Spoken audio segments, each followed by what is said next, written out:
Hey there, Carnage Cravers! Welcome back to Carnage Corner. I am Ken Carnage, and I am back at it again this week with another This Week in Carnage.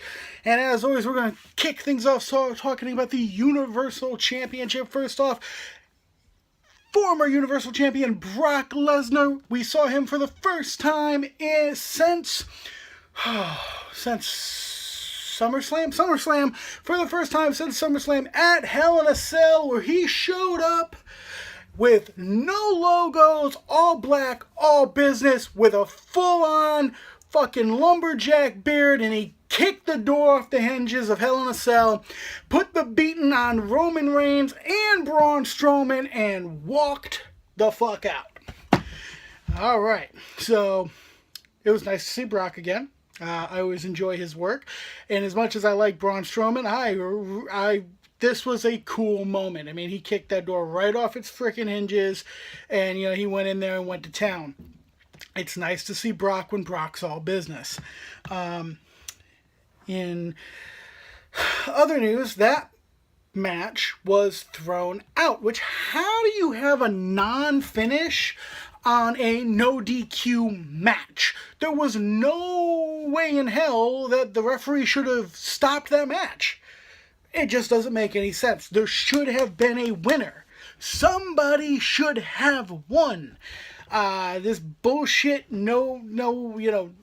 whatever, like, it's bullshit. It is bullshit. I loved the Brock stuff, but I hated what they used him to do. Now, that being said, they are now going to have a triple threat match between Brock Lesnar, Roman Reigns, and Braun Strowman at WWE Crown Jewel in Saudi Arabia. Why the fuck do you keep going back to Saudi Arabia? Seriously, why on earth do you keep fucking going there? Like, I mean, shit, I know they've got money, but come on now. You're a, you guys pride yourselves on being family friendly and PG and all this other stuff. And I mean, you got guys like Finn Balor coming out in rainbow gear saying that Balor Club is for everyone, and you've done all this work to empower the women's movement, and you're gonna turn around and give a big middle finger to everything you've done to build for the money. You're going to go to a place where homosexuals are thrown off buildings, and women are made to cover up, aren't even allowed to leave the house or drive without a male family member with them. A society where a woman can be beaten for talking back to her husband. A society where if a husband thinks his wife cheated on him, he doesn't have to prove it. He just has to think it. He can throw her into the street, and they will literally stone her to death. They will throw heavy-ass fucking rocks at her until she dies. These are the people you're taking money from, Vince. Come on now. You don't need their money. There's plenty of money here. Okay, there's plenty of money to be made in the United States of America.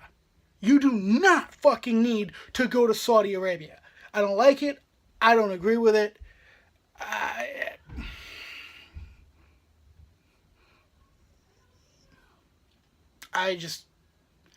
This I do not understand. And Triple H's line about how they're trying to help Saudi Arabia evolve, you're so full of fucking shit, Paulie. You're so full of fucking shit. You don't give a damn about those people. You don't. Okay? Just fucking bullshit. Absolute fucking bullshit. Alright, I'm done ranting about Saudi Arabia. Holy shit. Just turn the whole fucking place into glass and be done with it. So, as I was saying, Roman Reigns, I already talked about what happened at Hell in a Cell. On Monday Night Raw, Roman Reigns had to defend the Universal title against Baron Corbin.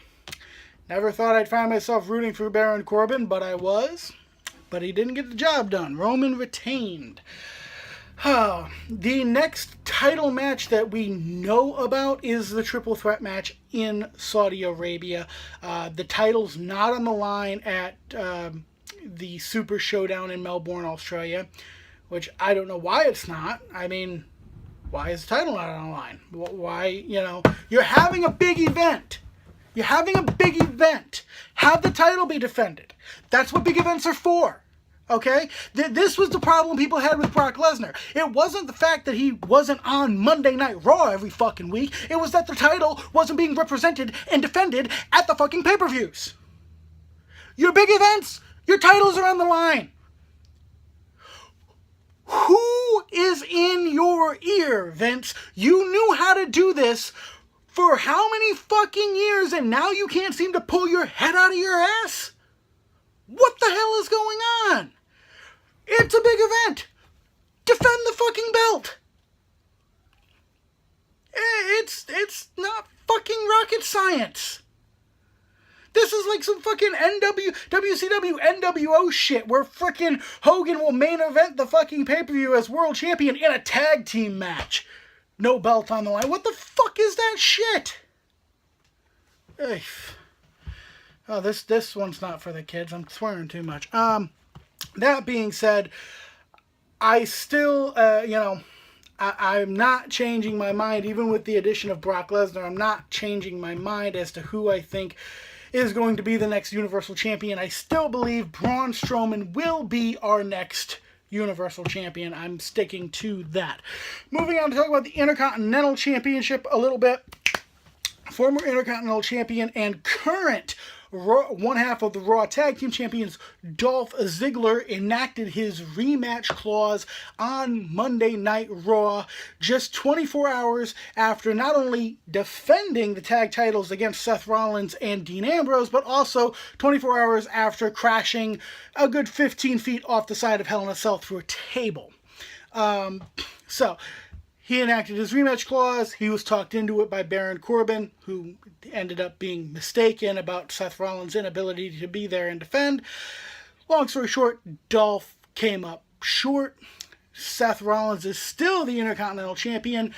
I'm not entirely sure where they're going with this, because as of right now, the only thing I know is that at WWE Super Showdown, there's a 6-man tag team match that Seth and Roman and Dean are involved in, and so the Universal title and the Intercontinental Championship and the tag titles for that matter are not on the line. Apparently, no Raw titles are being defended at this goddamn show.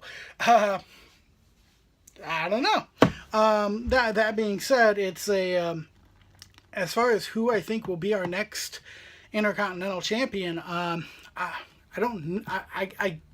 this one's harder to call. I mean, they can throw it back on Dolph. I'll be happy with that.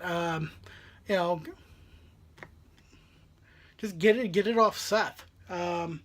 I don't know. I mean, I could see Finn Balor having a run with that title, but they're still running this whole Shield, the Hounds of Justice versus the Dogs of War thing. So I wouldn't be surprised if it ends up back on Dolph Ziggler. But who knows at this point? They could pull a screw job. Seth Rollins could get a wild hair up his ass and decide to do another open challenge, and then cry boo-hoo when he gets beat because he got somebody he wasn't prepared for. That's just stupid shit. That's not shit you do. You want to hold on to a belt, man. It's just not shit you do. Anyways, the Raw Tag Team titles. Haven't seen the B Team since they lost the titles. I don't know what they're doing.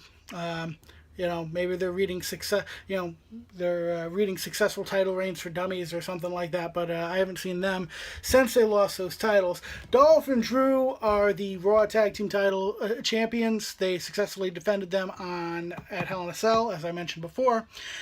I still think that the next Raw Tag Team Champions will be the Revival. The Revival is going to want to get a receipt for that attack before their title match that they had earned. So, I see the Revival getting those belts in the future. And they should. They deserve them. They're a good team. They're great. Nice old school kind of feel to them. I dig it. The Raw Women's Championship, Alexa Bliss came up short. That's not a pun. She is only 5 foot tall, but I wasn't meaning it as a pun. But she came up short against Ronda Rousey. But it was a great match, and it's funny. Ronda Rousey said on Raw that it was the best showing from Alexa we've ever seen. That's false, but it was the best showing from Ronda that we've seen. Ronda is improving by leaps and bounds. She's the only person who's I've ever seen, pick it up faster is probably Kurt Angle. And she's doing, she's learning quickly, which is necessary because she's a freaking champion. So, and then she on Monday Night Raw, Ronda comes out and does an tries to do an open challenge, which is how to lose your, that's how to lose your title prematurely 101. Just ask Seth Rollins. And Natalya was gonna apparently answer the challenge, but the Riot Squad jumped her, and then the Riot Squad attacks Ronda, and Ronda's fighting back, and then the Bellas come down to save Ronda Rousey, which is a sentence that no one should ever have to utter in their entire life because it's absolute fucking horse shit. Okay, that sentence doesn't make any sense. The Bellas don't belong should not be rescuing anybody from anything. I mean, if anything, Brie needs to be rescued from that horrible fucking hobbit she tried to domesticate, and Nikki needs to be rescued from her own bad taste in men. I mean, like, what the fuck is wrong with these two? In either case, who will be the next Raw Women's Champion? I still think that Alexa will get that belt back. I don't know when she may get that belt back, but I think she's going to get that belt back. That being said, moving over to SmackDown, actually, the former WWE Champion Jinder Mahal is technically on Raw, even though I haven't seen him in a while. But WWE Champion AJ Styles had a match against Andrade Cien Almost, a match which on SmackDown, after retaining his WWE Championship at Hell in a Cell. But did he really retain? He got a 3 count while he was tapping out to the Coquina Clutch. So because of that debacle, that little bit of a fugazi going on, we're going to have the WWE Championship contested one more time.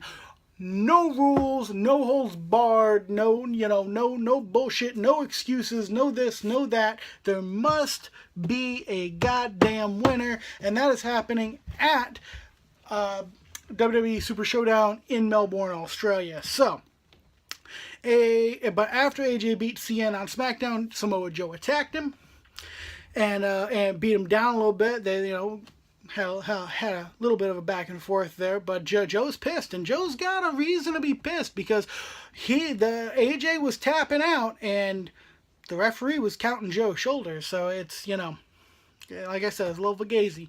I still say Samoa Joe is going to be our next WWE champion. Really, I think that Samoa Joe is going to get that belt. So, that being said, moving on to the event surrounding the United States Championship, Jeff Hardy. We didn't see Jeff on SmackDown because at Hell in a Cell, Jeff and Randy Orton stole the fucking show. It was Jeff Hardy's first and probably his last Hell in a Cell match, and it did not disappoint. That boy was hanging from that stupid red cell and then fell on his face through a fucking table. This is after he sliced Orton's back open with his studded belt and sliced his leg open on his with a steel chair. I mean, everybody was getting fucked up in this match. Randy Orton won the match, and they're playing it off like Jeff is injured. So, and Randy Orton is talking about, on SmackDown, talking about his next victim and everything else. I called this a little while ago. I told you Randy was going to win at Hell in a Cell. I actually called many of the matches that happened at Hell in a Cell. My record was pretty damn good. The only ones I got wrong was the WWE title match and the Well, I was mistaken. No, because they didn't have an Intercontinental title match, so that was on Raw. So yeah, that and the Universal title match where I thought Braun was going to win. So, but how could I predict that Brock Lesnar was going to come and kick the gate into hell? So, that being said, shit, where was I? Oh yeah, so yeah, my track record for WWE Hell in a Cell was pretty damn good. That being said, Randy Orton has quote-unquote erased Jeff Hardy. I fully expect Jeff Hardy to be back. I don't know how long he'll be out, but I expect Randy Orton to go on a tear while he's gone. Jeff Hardy will return either as Brother Nero or as the Willow character. And he will then defeat defeat Randy Orton, and probably at that point get himself a run with the WWE Championship. And why shouldn't Jeff get one more run with the WWE title before he retires? I think that's actually a fantastic storyline, and I hope they execute it to perfection. So Shinsuke Nakamura defended his United States Championship on SmackDown against Rusev. Ooh. Rusev. Shinsuke was able to win because of a distraction from Aiden English, who then jumped Rusev after the match. Aiden English is finally sick of this Bulgarian douchebag and his abusive behavior and that fucking witch he married. So Aiden English is cutting off on his own. I would love to see English get a solid push. I'd love to see English as United States champion, but he's going to have to deal with Rusev first. So I'm looking forward to that. The SmackDown Tag Team Championships, where the hell are the Bludgeon Brothers? Well, maybe they're off bludgeoning each other because they sure as shit ain't doing any bludgeoning on SmackDown. All right, so the New Day defended their, or as I call them, the gyrating gaggle of goofs, defended their SmackDown Tag Team Championships at Hell in a Cell against Rusev Day, which... Actually, you know what? I was wrong about that one. I wanted Rusev Day to win. So I had a couple of misses for the Hell in a Cell show, but all in all, I did pretty good. So New Day, and they came out on SmackDown, and Kofi Kingston had a one-on-one match with Cesaro. That Cesaro won. And they have to defend the tag titles against The Bar in Australia for Super Showdown, and I want to see The Bar win. Somebody get the damn belts off of the gyrating gaggle of goofs, and after that you can fire Xavier Woods, have Big E turn heel and beat down Kofi. You move into Kofi and Big E, throw the United States Championship in there. Shit, throw the WWE Championship in there to spice it up and let these two go at it, because Kofi and Big E could tear the fucking house down. If the breakup of the New Day after all their success could be the storyline of the year, and they need to do it. They need to fucking do it. Okay, so I believe The Bar will be our next SmackDown Tag Team Champions. But we still have not seen, to my knowledge, a rematch for the Bludgeon Brothers. So who knows? Maybe they'll return in Australia. I don't know. The SmackDown Women's Championship. Former champion Charlotte lost the title at Hell in a Cell, and then sour grapes. She wanted to soak up Becky's spotlight by holding Becky's hand up. Becky was having none of it. Good for Becky. That's not a friend you need. That's that Charlotte acted more like Hulk Hogan than her father there. That being said, Charlotte does get her rematch. Believe that's going down at Super Showdown, that rematch. So, I think Becky will keep it. I think Becky's going to get a decent run with this SmackDown Women's Championship, and she deserves it. I think I'm liking heel Becky, even though she's not really a heel, because she's right. That's the thing. You may not like her tactics, but everything she's saying, it's all the truth. Okay? It's all the truth. She didn't cheat. Okay? She's not cheating. She's not taking shortcuts. Is she being a little bit of an asshole? Yes, she is. Does Charlotte deserve it? You bet your ass. So, as far as I'm concerned, Becky is not the heel here. Charlotte is. And what's worse is she's pretending. She's pretending to be Becky's friend. But don't blame Becky for not putting up with it. So, that being said, move over to the Cruiserweight division real quick. They moved 205 Live to a different night. You know, you should have seen me freaking Wednesday morning trying to find 205 Live on the WWE Network. I'm like, where's the episode? Fucking hate technology, which I do. But, you know, they moved it because of Mixed Match Challenge, which I can't believe they're doing Mixed Match Challenge again. I mean, that's just stupid. It's just stupid. I don't like it. That being said, as far as cruiserweights go, the Muppet, never coming back, thank God. But moving on, Cedric Alexander defended the Cruiserweight Championship against Drew Gulak. Great match, really good. Was really pulling for Gulak, but he didn't get it done. Which means Cedric Alexander is going to Super Showdown, and he's going to be defending against Buddy Murphy. And I think that Buddy Murphy is going to win that title. I really hope so. It would be nice. It would be really cool if when they get to Australia, they do the whole Shawn Michaels Bret Hart thing.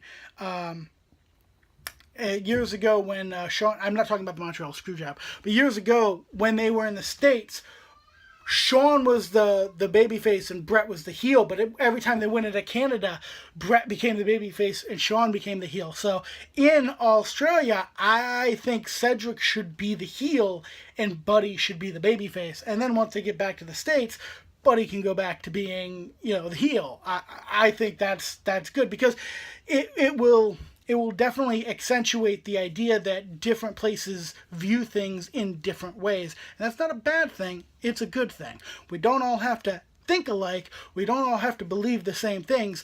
But we do all need to, you know, understand that other people think differently. And I don't know where the fuck I'm going with this. Let me get back on track. That being said, NXT... Aleister Black is still out. I don't know what the fuck's going on there. They're still trying to figure out who attacked Aleister Black. All we know is that we're pretty sure it wasn't Tommaso Ciampa. They're thinking it might be Johnny Gargano. Tommaso Ciampa, we didn't see him this week, but he will be taking on Otis Dozovic next week. I do not believe that's for the championship, but that should be a good match. Tommaso Ciampa, I'm loving his character, loving his work. Otis Dozovic, he makes me laugh, but he's very entertaining, and he's no slouch in the ring. That big boy can move. So looking forward to that match. And then you got the Adam Cole. Former North American champion Adam Cole had to ruined. He ruined what I think might have been the match of the fucking year. North American champion Ricochet and United Kingdom champion Pete Dunne, champion versus champion, both titles on the line. These two tore it the fuck down, lit it on fire, pissed on it to put it out, doused it in gasoline, and lit the bitch up again. Holy fucking shit. This match had everything you could possibly fucking want. It had the high-flying antics of Ricochet. It had that technical freaking old-school psychology of Pete Dunne. It had the crisp strikes from both competitors. Had surprising feats of power. Like, this match was so fucking good.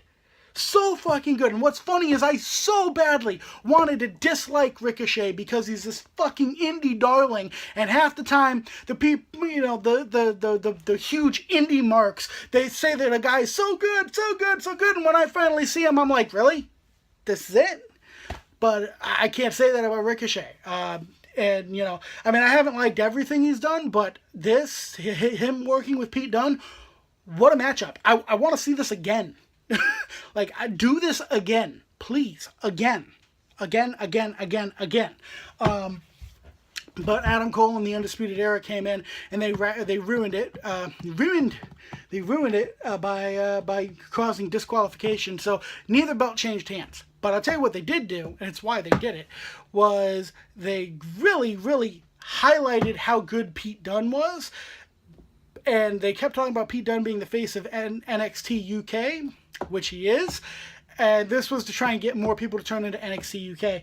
And I may have to do that. I don't know when they're launching it, but I may just have to do it. But I'm going to say this. NXT UK, seeing as how we have an Englishman in charge of NXT, why don't we have an American in charge of NXT UK? Matter of fact, we got Englishmen in charge of like 3 out of 4 of our friggin' shows over here. What is this, a British invasion?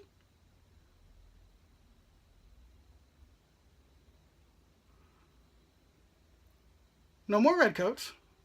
Carry your ass home. No. Seriously, Vince? First Saudi Arabia and now the goddamn British invasion? What's next?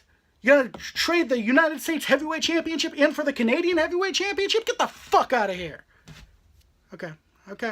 I'm good. I'm calm. I'm chill.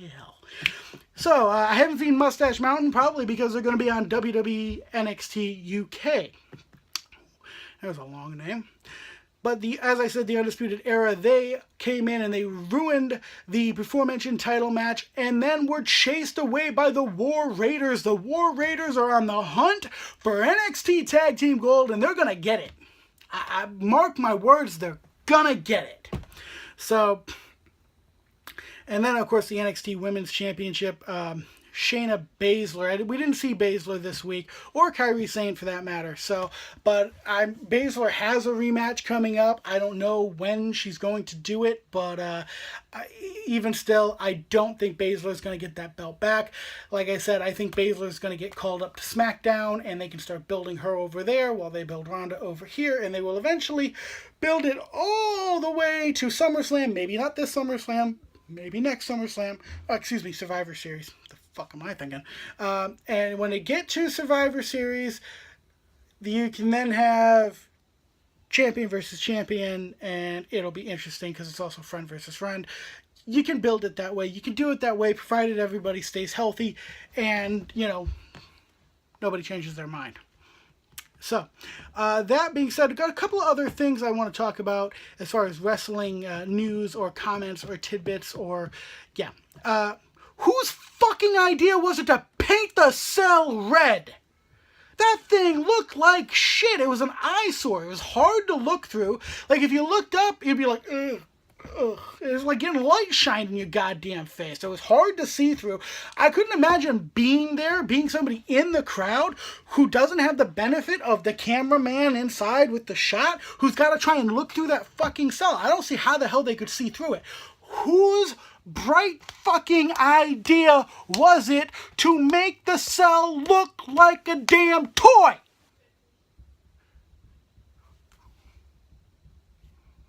Why does everything look like a fucking toy now? Oh yeah, the tag championships look like toys. The Universal Championship here's a world title. Looks like I stuck a big metal W onto a fucking fruit roll up. Yeah, and while I'm at it, let me make the Hell in a Cell look like a fucking plastic toy.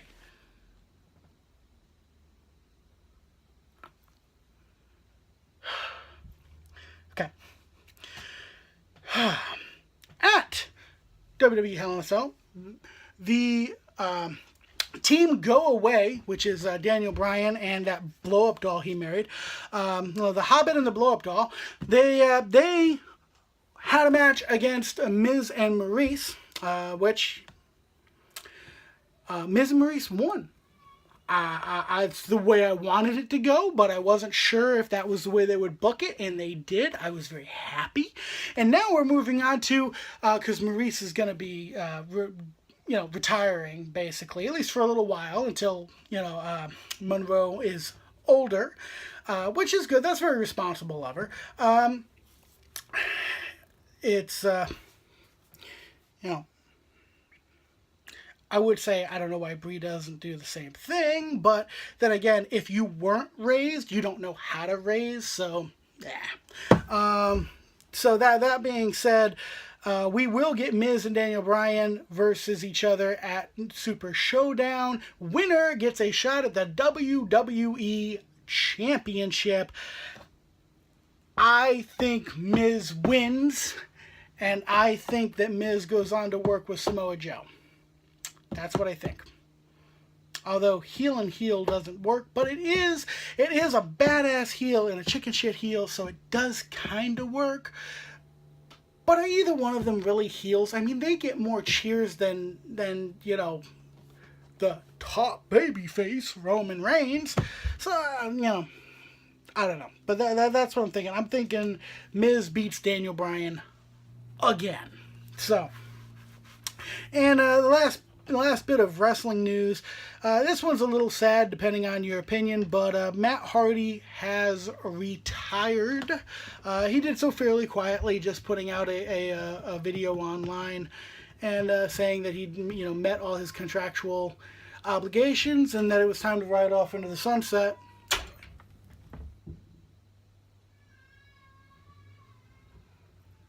Oh, gremlin sneaking around. So, that being said, Matt Hardy has retired, at least for the foreseeable future. You never say never in this business, unless they've died, and in that case, you kind of have to say never, because, otherwise we got some zombie shit going on, which, zombies, if you're looking for brains, don't go into the Bella's dressing room. Like, there's none to be found in there. Okay, so, that being said, I'll touch on some movie news real quick. The Hellboy reboot is in post-production. It's due to come out January 11th, 2019. I won't be going to watch this. I have no interest in watching this. I don't know why the hell they're doing a reboot. Why the hell didn't you just do the third film? Like, what the hell? I'll stick with the two that Ron Perlman did with Del Toro, and I'll be happy with those. This heap of fucking garbage can, follow the rest of Hollywood down the fucking drain. It's a goddamn cesspool. But M. Night Shyamalan does have something that I think looks interesting that I may be checking out. And Bruce Willis, James McAvoy, and Sam Jackson all return as their respective characters for the film Glass. This will be the third film, of course, in the trilogy that we didn't realize was a trilogy, which, that was Unbreakable. Split, which I still haven't seen. I need to see that. I've been wanting to see it forever and just have not found the damn time. And then, of course, the Sam Jackson's Glass character from Unbreakable. So I'm looking forward to that. And then I watched this trailer. The movie's called What Men Want. Now, this is, of course, a knockoff of a movie that they did with Mel Gibson years ago called What Women Want.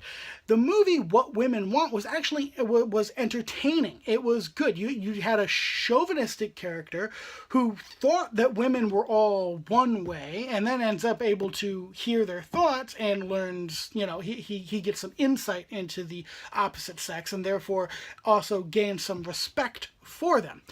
I don't foresee a lot of that in this. I could be wrong, but judging on what I saw in that trailer, this is just another instance where Hollywood wants to reinforce the stereotype that all men are stupid. Which, of course, we know is not true. And if you don't know that's not true, I'm sorry that you don't have any positive male role models in your life. You need to get some. Because it just, this just looked stupid. It looked so stupid, I'm not a big comedy guy in the first place, but god damn, does this look stupid. All right, that is it for tonight. I have one more thing, and of course that is the quote of the week. I do it every week. And I will continue to do it every week, spreading wisdom and knowledge. Sometimes it's simple, sometimes it's difficult, sometimes it's in another fucking language and you need to look it up. But right now, this week, it is in English, and it is very, very simple, but profound. Don't hunt what you can't kill. Until next time, Karnage is right around the corner.